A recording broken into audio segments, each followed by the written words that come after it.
Jody, nice to meet you.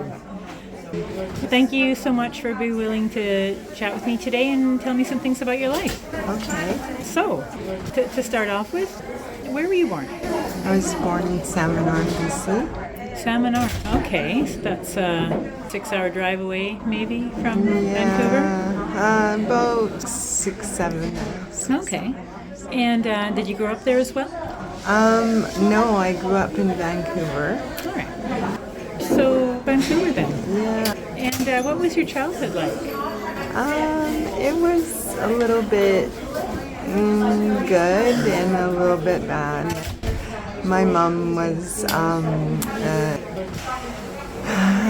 she was a alcoholic, and she was also brought up in the residential school, so it was quite hard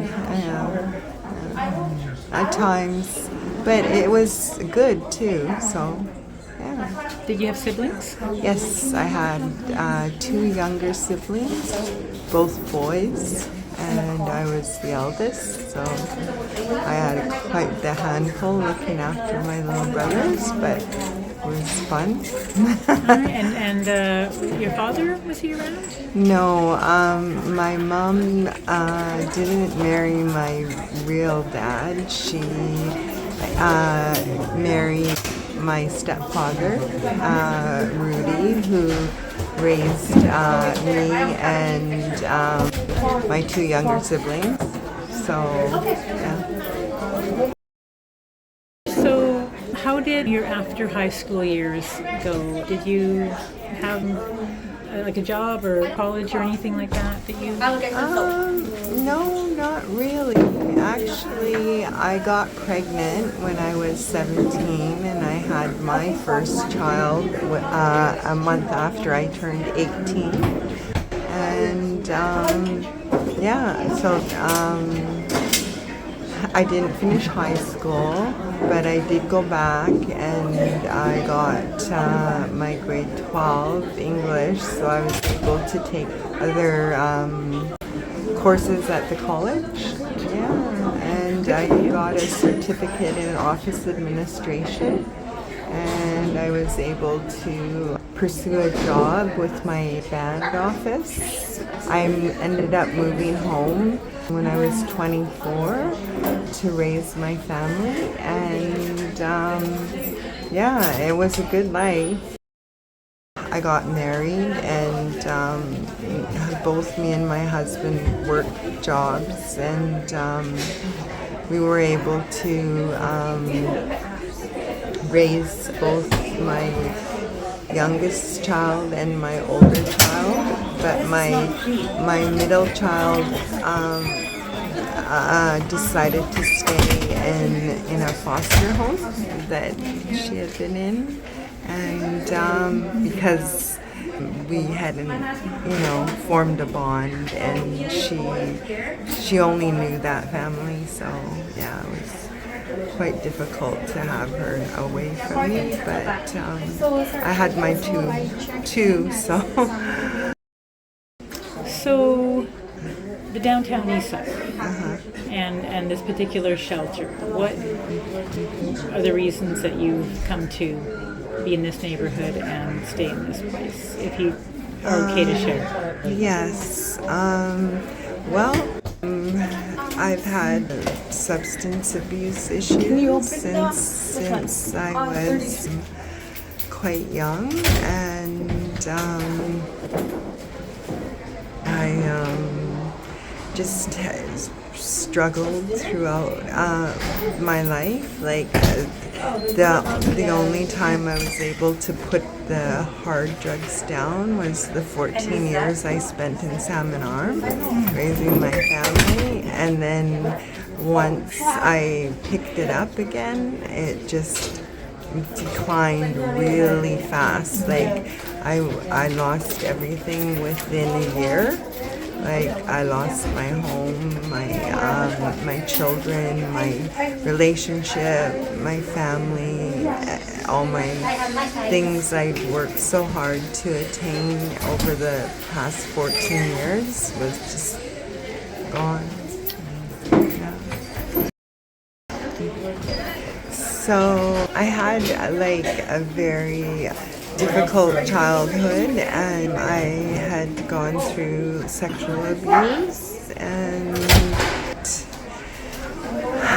left hard feelings like resentment, and I just I guess the way I deal with that pain is by self-medicating, and Well, that is understandable. It's very difficult things that you've had to deal with. So can I ask you, are you able to talk to some of your family and your children and have a relationship with them? Oh yes. Oh yes. Very nice. I have relationships with all three of my children, and I have an aunt and an uncle, and my aunt, I actually saw my aunt yesterday, and she gave me my uncle's phone number and told me, please call him. He's very worried about you and would like to hear from you. So I was gonna give him a call yesterday, but I haven't done that yet. Well, that's really good to hear that you've got family that cares about you and relationships that are ongoing. My middle daughter takes care of my my two grandbabies. I have 4 grandbabies, 2 from my eldest, and they're with their mom. But my other 2 grandbabies by my youngest daughter is being taken care of by my middle daughter, Helena. And they're out of the ministry's care, so they're with family. So yeah, and she's very responsible and stable. So Well, that's some positives there for sure. Nice. Can I ask you how long you've been in this place? Is this the kind of place people come and go, or you stay in for extended periods of time? well, I've been in and out of here for the last 3 months. Sometimes I stay longer periods. Sometimes I just come for a couple, 3 days, and then I go and couch surf, or Stay here and there? Yeah, stay here and there. Yeah, but this is it's nice and safe. I feel comfortable here. So you get to shower and you get meals and other companionship if you can make friends and stuff like that. Well, that's really good. So one way or another, you find a place. Yes. And you're getting looked after to a certain extent. Well, you seem happy and very pleasant.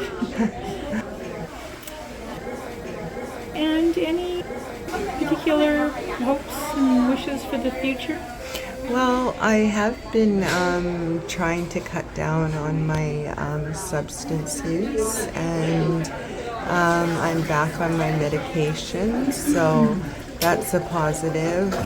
It's when I go off my medication that I seem to have the most difficult times, like not being on my methadone and my antidepressant and things that I take on a regular basis to help with my moods and my substance use with cravings and stuff like that.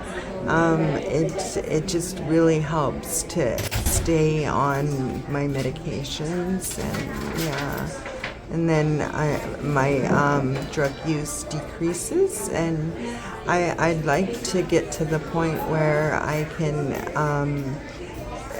not use any drugs and secure a place, maybe in the downtown Eastside somewhere, in an Atira building or something like that. Like an SRO or a little apartment? Yeah, or a little apartment. Because I do have a job as I'm a longshore person. Oh, you are? Yeah. With You the- do that regularly? Well, I've been doing it for 5 years, but I've taken a year off because I hurt my ankle, and it just took such a long time to heal, and I had a hairline fracture on my ankle, and yeah, it was. So you're off on a healing break? Yeah. And And then that's when I noticed that my substance use really increased because I was going through a lot of pain, and I just, yeah. And you didn't have the work to keep you busy also, so it's harder to stay, probably, I'm guessing, at those times. Yeah. Stay away from the substance. Yeah. But you can go back to your work, hopefully. Yes. Yes, I can. Oh, well, that's good that you've got that job. Yes, and I'm looking forward to getting my stuff together so that I can, get my job back, and I have to work on getting my identification back because I lost. I got it stolen. I was unable to get it replaced, but I'm going to work on that because I have to have picture ID to get my port pass, and I lost my port pass, so. Well, and your ankle's better? Yeah, it's better. Good. Yeah, I can actually run. Okay, that's really good. Yeah. So things are getting better, and you've got hopes to get back to work, and one day at a time. Yes. And well, I thank you very much for telling me all these things. Some of it was obviously sad and difficult. I'm sorry that you had to go through those things and suffered as a result, and trying to do the best you can now. Yeah. Right? Yeah. Thank you very much. It was really nice to meet you. Thank you. Bye.